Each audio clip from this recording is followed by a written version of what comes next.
Hello po mga kababayan, si Dante Maravillas. Wala na talaga itong si Senator Amy Marcos, mga kababayan.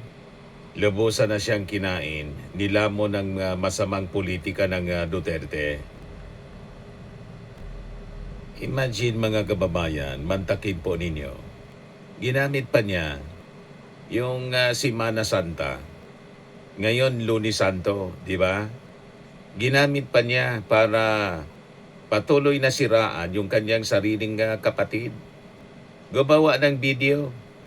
Akala ko kung ano yung pinaplug niya na programa para sa Semana Santa. Yan, pagsisisi at pagpapatawad mula kay Senator Amy Marcos.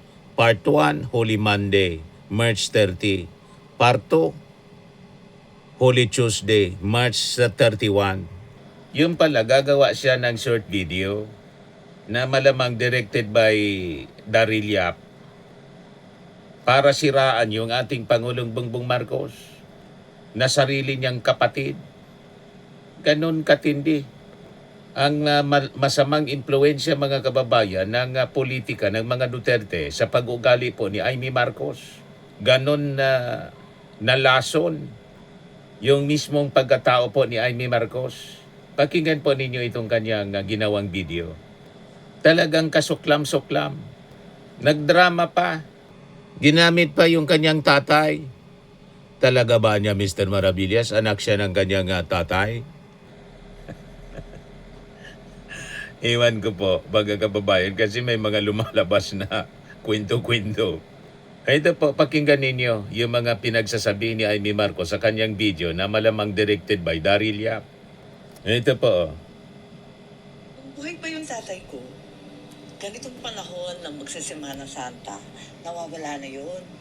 Pupunta yun sa bundok, diyan sa tuktok ng mga bundok ng Cordillera. May mga retreat house. Hindi ko alam, Jesuit ba yun? O Dapat nito pabaliktarin natin. Ganyan. Tapos magre-retreat yun, mawawala ng 1 linggo. Kasi baliktad na yung utak ni Amy. Ako, kasi ang alam ko, Pabugsokin natin. nagbabakasyon yung ibang pamilya, sama-sama sila buong Holy Week. Bakit kami nawawala yung ama naman namin? Tinanong ko siya, ba't gano'n? Ganyan sabi na lang. Niya, kailangan tuwing Holy Week, babalikan mo yung buong taon kung kanino ka Pabugsokin natin. kung sino ang patatawarin mo. Kanino ka Bugsok na kasi yung utak eh. At sino nagkulang sa'yo, pero kakalimutan mo na yon. Tapos, hihingi ka ng guidance sa Holy Spirit na kung paano gagawin na mas okay ka sa susunod. Hindi Holy Spirit ang nag-guide sa kanya, kundi evil spirit. Kahit bata pa ako, Puro kasamaan. who do you have to forgive? Who do you have to ask forgiveness from? Kasi Holy Week. At yun daw ang dapat iniisip lagi. Ngayon, iniisip ko na ang dapat ihingi ko ng tawad sa tatay ko, ihingi ko ng tawad na hindi ko nagampanan. Yung utos niya, yung habilin niya, paulit-ulit. Hindi lang naman nung tumanda siya at mamamatay na. Kundi talaga buong buhay yata namin. Parating binibilin si Bongbong. Bantayan mo yung kapatid mo. Parating sinasabing ganun. Hindi ko nabantayan. Siniraan siya, no? Si PBBM, hindi na daw nabantayan. Sinubukan ko talaga. Pinagpilitan ko. Nayayamos na nga sa akin si Bongbong. Alam ko naman. Pero hindi ko talaga... Siyempre, mayayamot sa sama ng ugali mo. Kapatid ka, ganyan ka. Awal, maraming naninira. Hindi na kami nagkausap ng matagal. At Maraming naninira. Kayo yung naninira. ako, talagang pinilit ko. Yung nadikitan mong politiko, yung Duterte, Kinaya eh. walang tigil na panira. Di niya daw nabantayan, kaya umingi siya ng tawad sa kanyang tatay. Pinapalabas niya yung dating narrative, mga kababayan, na bangag yung kanyang kapatid niya si Bongbong Marcos. Ganon katindi ang pag-uugali nito ni Amy Marcos, mga kababayan. Kaya pati yung mga netizens, mga kababayan, hindi nagustuhan yung ginawa ni Amy Marcos. Oh. Kaya pinabugso ko po kasi baliktad na yung pag-iisip ni Amy. Naturingan, mga kababayan, na nakakatandang kapatid. Kaya tama yung sabi ng ating Pangulong Bongbong Marcos nang magsalita siya doon sa INC. that woman anya that you see on TV is not my sister. Tama yon, di ba? Hindi na talaga siya yung kapatid ng ating Pangulong Bongbong Marcos. Yes, sabi dito ng mga nag-react, sabi ni Mark Ian everyday, dahil sa politika, sariling kapatid sinisiraan mo, sariling kapatid mo sinisiraan mo. Sabi ni Teresita Cobinar, baliw. Sabi ni Rica Katap, main character yarn. Sabi ni Luel Calion Villanueva Takayama, the black sheep. Sabi ni Pilipinas Alto, host, di nga manang Aimee. Sabi ni Nognog Bigi, anong drama na naman yan? Ha ha ha ha ha. Sabi ni Linmar, very darilyap yung pagkakalatag nito.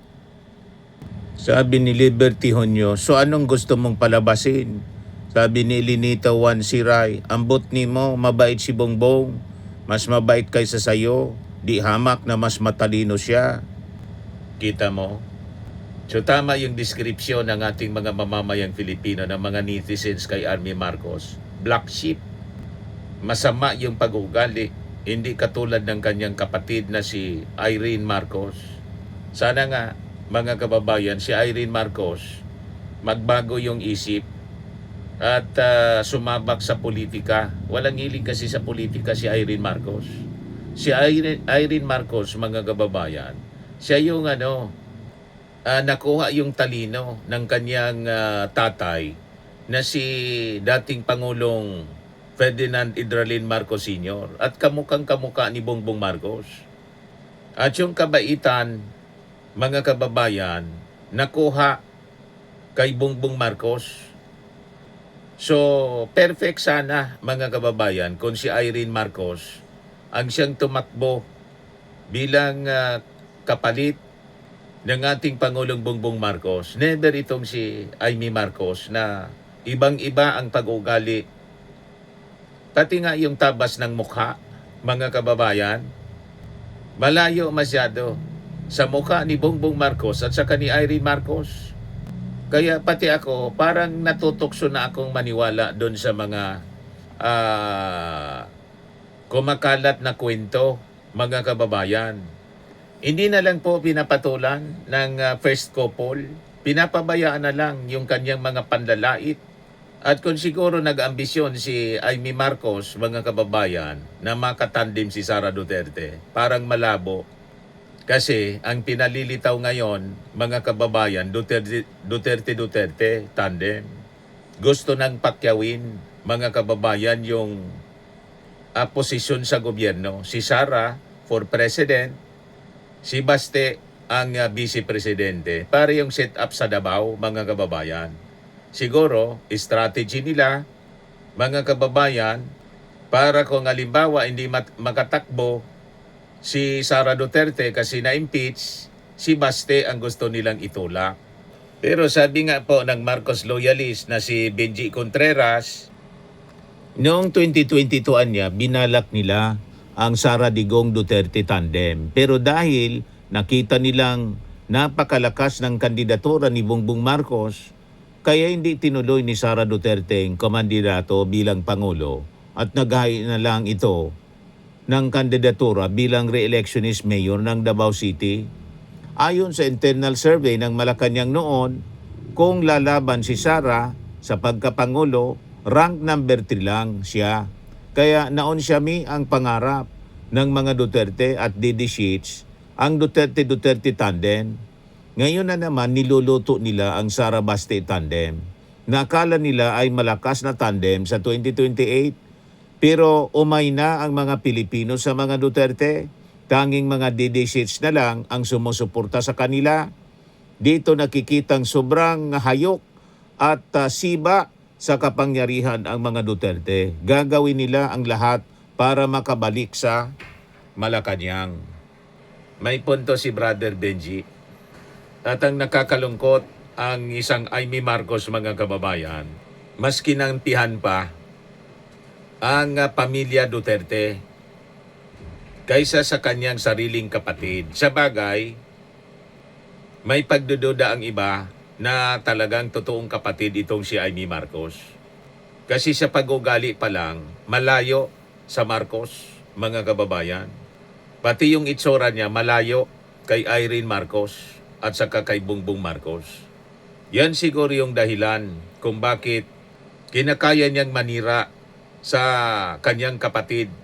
Baka nga totoo yung mga kwento. Ano tingin ninyo mga kababayan?